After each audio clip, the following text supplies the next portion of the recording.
Hello, my name is Joseph Size, and before I begin this speech, I'd like to ask the audience a question. Can I get a raise of hands for how many people have drunken at least one cup of coffee within this week?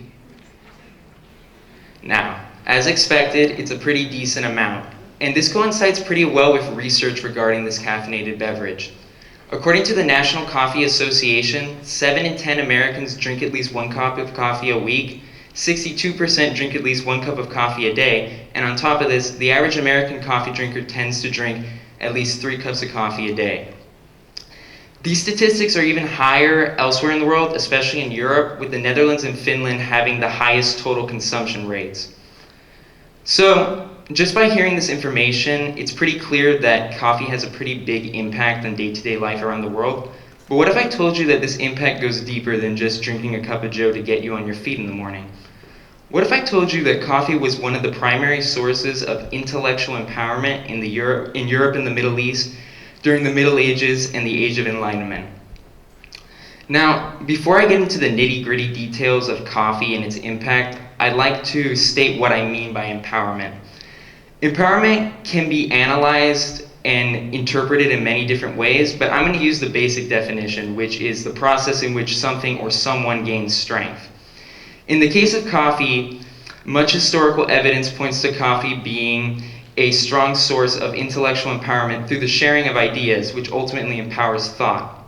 Ideas are what push us humans to the next level and help us achieve our goals since the beginning of our existence, which is to improve our future and improve our chances of survivability.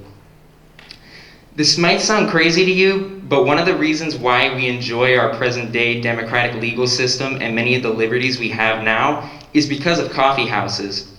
Speaking of coffee houses, let's take it back to where this all began, 15th century Ethiopia.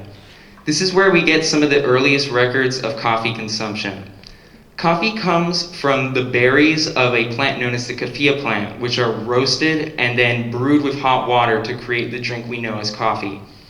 Coffee was introduced to the Middle East through trade with Yemen, where then it was brought to the Ottoman Empire. And this is where we see one of the first major impacts of coffee, the rise of the coffee house.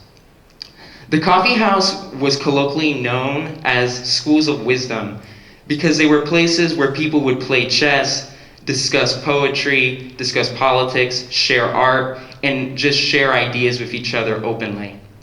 The coffee house eventually made its way to Europe in the 17th century, and this is where we see one of the big changes revolving around coffee. That is, the switch from alcohol in the morning to coffee in the morning. Before the 17th century, Europeans would drink alcohol in the morning for their breakfast.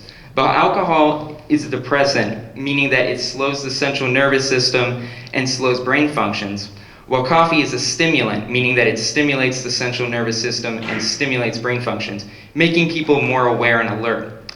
Many historians believe that this is one of the reasons why Europe had such a large progression economically and socially during this time period.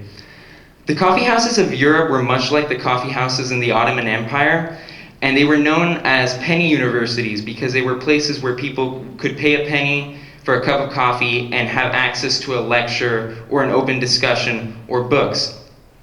Now I bet you're wondering now, what does this all have to do with empowerment? Well, I think what I connect from all of this is that humans' ability to share ideas with each other is one of the most important and most empowering parts of the human experience.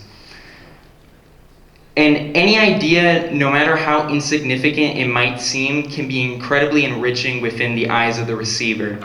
For me personally, anytime that I have an enriching conversation with someone, no matter what it's about, and I learn something new, I feel personally empowered. And this is similar to how Enlightenment thinkers in the 17th century would flock to coffee houses in order to be able to openly discuss their ideas, which included civil liberties, natural rights, freedom of speech, freedom of religion, democratic government. And that's the reason why we enjoy many of the freedoms we have today. So next time when you're drinking your Frappuccino or your latte or whatever it is, remember what a little bit of caffeine can do in drastically empowering the world. Thank you.